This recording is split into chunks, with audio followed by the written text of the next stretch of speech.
Hi everyone, I'm Hayden from Altus One Education, and today we're going to be talking about one of the most important topics in math, probability. It's really beneficial if you have a strong understanding of this topic, especially if you're going to be sitting the Victorian Selective entry exam. So let's get started. So what is probability?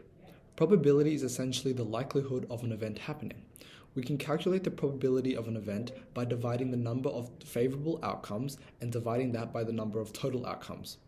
So for example, if I wanted to calculate the probability of rolling a dice and getting an even number, I need to calculate the number of favorable outcomes.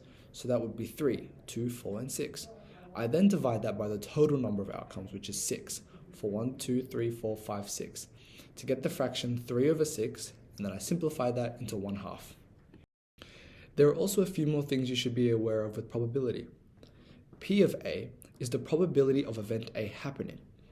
P of A dash, as shown by this little dash here, is the probability of event A not happening and is also known as the complement. We also have something called the intersection and the union. The intersection means the probability of both event A and event B happening at the same time and is denoted by this little upside down U.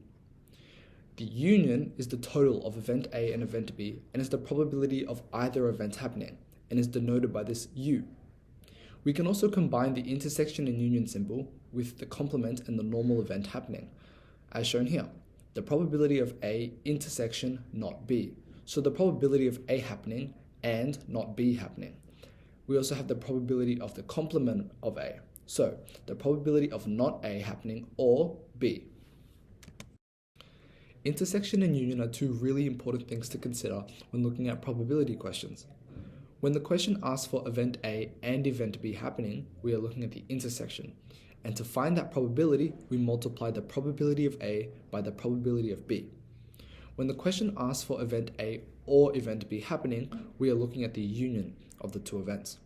And to get the probability of the union, we add the probability of A to the probability of B. Let's have a look at this practice question. From a standard deck of 52 cards, 13 of each suit, what is the probability of drawing a heart or a king in a single draw? The question states or, so we know that there must be a union of event B and event A. So, if we describe event A as the probability of drawing a heart, that's 13 over 52, as there are 13 hearts. The probability of king, which is event B, is 4 over 52, as there are 4 kings in one standard deck. Now, we also have to consider the probability of the heart and a king, which is 1 out of 52 cards in the deck. So, to find the probability of a heart or a king, we added the probability of all the hearts, the probability of the kings, and minus the probability of a heart and king to get 16 over 52, and we simplify that to 4 over 13. Now, this question states that a bag contains 3 uniquely colored marbles, orange, red, and yellow. The probability of drawing a red marble is 2 over 3 times the probability of drawing an orange one. The probability of drawing a yellow marble is 3 over 2 times the probability of drawing a red one. So what is the probability of drawing an orange marble? Since there are only red, yellow, and orange marbles in the bag, we can determine that the probability of drawing each marble all add up to 1. So we have the probability of red plus the probability of yellow and the probability of orange equals 1. We then substitute the probability of yellow with 3 over 2 times the probability of drawing a red one, as it states here in the question. So now we have the probability of red plus 3 over 2 times the probability of red plus the probability of orange, which equals 1. The first half of the question tells us that the probability of drawing a red marble is 2 over 3 times the probability of drawing an orange one. So we can substitute the probability of red with 2 over 3 times the probability of orange. So at the start here, we have 2 over 3 times the probability of orange plus 3 over 2, which carries over from the previous question, times 2 over 3 times the probability of orange plus the probability of orange, which equals 1. When we simplify that, we get 8 over 3 times the probability of orange equals 1. And when we rearrange that equation, we get the probability of orange equals 3 over 8. The next question asks us, what is the probability of rolling 2 6-sided dice and getting a sum of 7?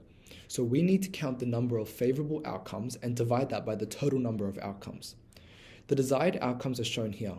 We have the first die is 1, the second die is 6, 2 and 5, 3 and 4, and then we also have to count the opposite since there are 2 dice, so 4 and 3, 5 and 2, and 6 and 1.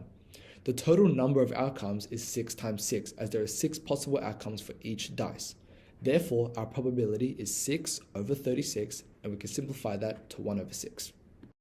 The last question states that a bag contains 6 red marbles, 4 blue marbles, and 10 green marbles.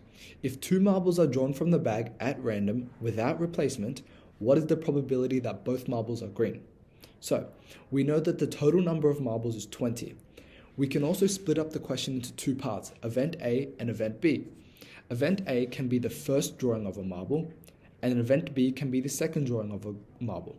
For event A, the probability of drawing a green marble is 10 over 20, or 1/2. However, event B needs some consideration. The question tells us that it is without replacement, so once they draw the first marble, they do not put it back, which changes the probability of picking up a green marble the second time round. So, our numerator becomes 9, because if we picked a green one the first time round, then there are only 9 marbles left for selection. The denominator also becomes 19, no longer 20, because as we pick up that first marble, there are no longer 20 marbles left in the bag, there are only 19. So the probability of drawing a green marble in event B without replacement is 9 over 19. To find the probability of both of these events happening at the same time, or the intersection, we multiply them by each other. So 1/2 times 9 over 19, which is 9 over 38. Here are some helpful tips for you guys to tackle those probability questions. 1. Break down the question. Most of the time, these questions have multiple layers, so break it down into steps or try and represent the question in an equation that makes more sense to you. 2. Find the number of desired outcomes and the number of total outcomes. It's a simple but effective starting point to any question which will guide you to finding the correct answer. 3. Determine whether it's a union or intersection question. If the question uses and or to describe events happening together, use the union and intersection formula we taught you. I hope you guys found this video helpful. We'll be releasing some more videos soon, so please let us know what topics interest you.